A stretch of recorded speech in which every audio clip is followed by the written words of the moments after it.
Има ли обиди за безбедносна и политичка дестабилизација на земјата? Многу слушаме за тоа дека има сили и внатре и надвор од земјата кои што немаат интерес овој процес да успее. Па видите, тоа не е само во Република Македонија. Република Македонија, би рекол за среќа или за жал, можеби се наоѓа на исклучително важна геостратешка позиција и таа геостратешка позиција колку што ни носи добро како држава, во секоја смисла постои ризик и во секој момент. И тој ризик значи испреплетување на интересите на големите сили.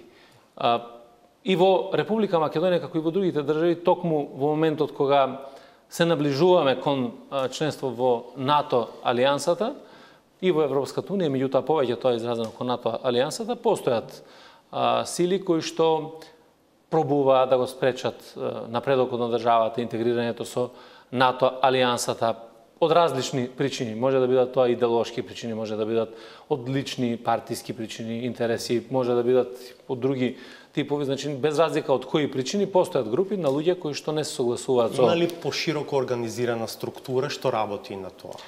Па видете, структурата која што работи на спречување на влез на Македонија во НАТО, таа е јавна, таа води кампања.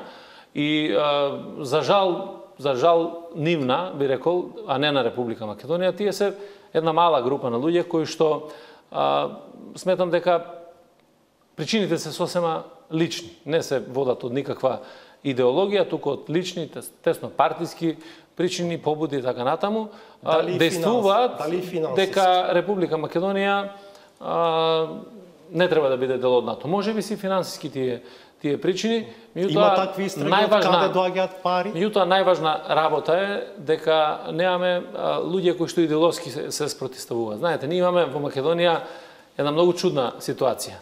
Декларативно се изразуваат за НАТО и за Европска унија, барем најголемите политички субјекти, тука не ги вклучувам субјектите кои што отворено заговараа дека Македонија не треба да биде за членство во НАТО, како што е единствена Македонија и не знам левица, меѓутоа најголемиот дел од политичките субјекти декларативно се за членство на Македонија во НАТО и во Европската унија, меѓутоа сега заради политички поени, заради лични причини и така натаму пробуваат да калкулираат, да немаат став, да градат во овој момент, да не се изјаснуваат пред граѓаните и на тој начин да добијат нешто на контото на Македонија. Мислам дека тоа е многу.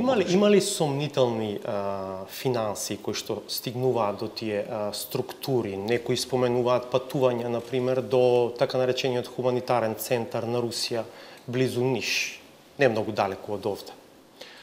Видете, од аспект на тоа дали има сомнителни финанси, како и тоа, мислам дека ако имаме такви сознанија, ако има таков случај, ако има било каква најава или сомнеш за нешто, тука работат институциите на системот во однос на една таква активност, меѓутоа тоа не е нешто што можеме ние сега преку медиумите да го